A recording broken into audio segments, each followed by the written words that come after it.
The political turmoil that has beset South Africa is nothing new, but the events unfolding right now are unprecedented. A phalanx of ANC veterans heavyweights who once held the party together in its darkest and brightest moments have come forward to demand Ramaphosa's exit. These are no fringe figures. These are names etched into the party's history.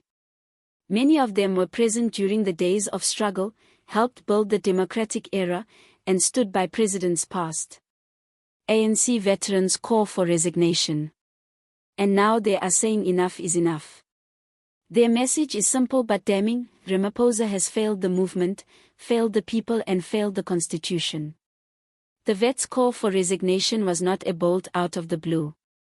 This has been building pressure upon pressure from a series of scandals that have tainted the presidency, from the failure foreign cash cover-up to money laundering allegations, and lately been named in rogue intelligence leaks about international dollar smuggling.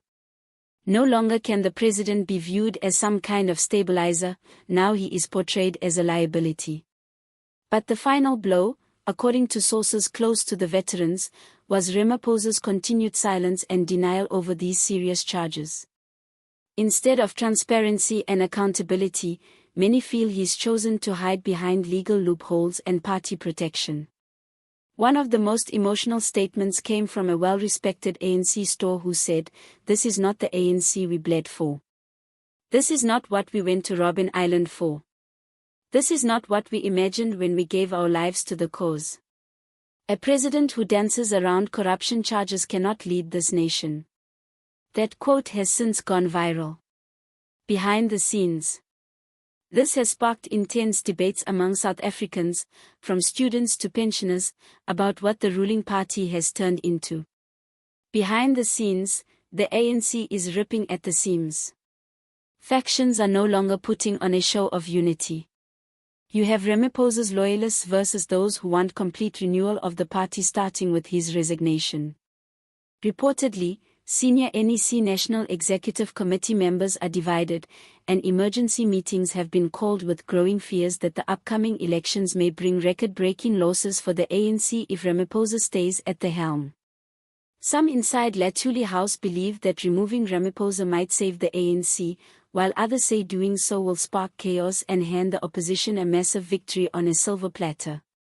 But the ANC veterans are not concerned about votes, they are concerned about the soul of the party, and they believe that soul is being strangled by greed and silence. Public support for the ANC continues to plummet. The latest opinion polls showed that trust in Ramaphosa has reached an all-time low. The veteran statements have added fuel to a fire that is already ablaze in townships, universities, and even rural communities. Ramaphosa's response. Protests are being organized. Influencers and activists call for a national day of action. South Africans, across the political lines, now rally behind one message. If ANC can clean its house, we will burn it down at the ballot box. As of this report, President Ramaphosa has made no direct public response to the veterans' call for his resignation. His office issued a standard statement, dismissive of internal disagreement as part of democratic process. But to many, that sounds tone-deaf and arrogant.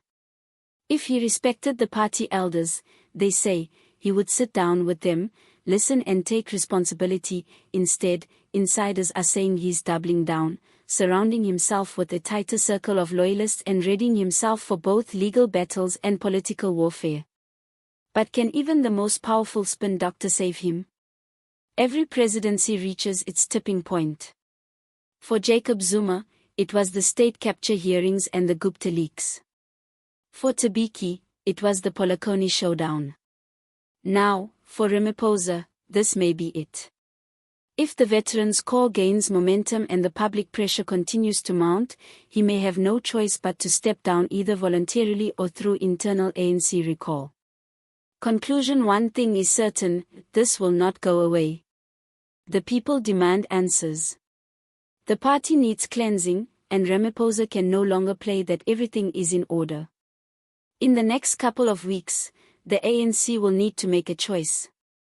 Will it defend the indefensible or save its legacy by making bold moves? Will the veterans be put on the sidelines or celebrated for simply telling the truth? And most importantly, will the people finally get a president who leads them with accountability and honor? If you're tired of corruption and done with political theater, if you hunger for truth, this is your space. So subscribe right now and hit that bell so you never miss these deep dives exposing what mainstream media won't touch. Leave your comments below. Should Ramaphosa resign? Are the ANC veterans right? And where do we go from here as a country?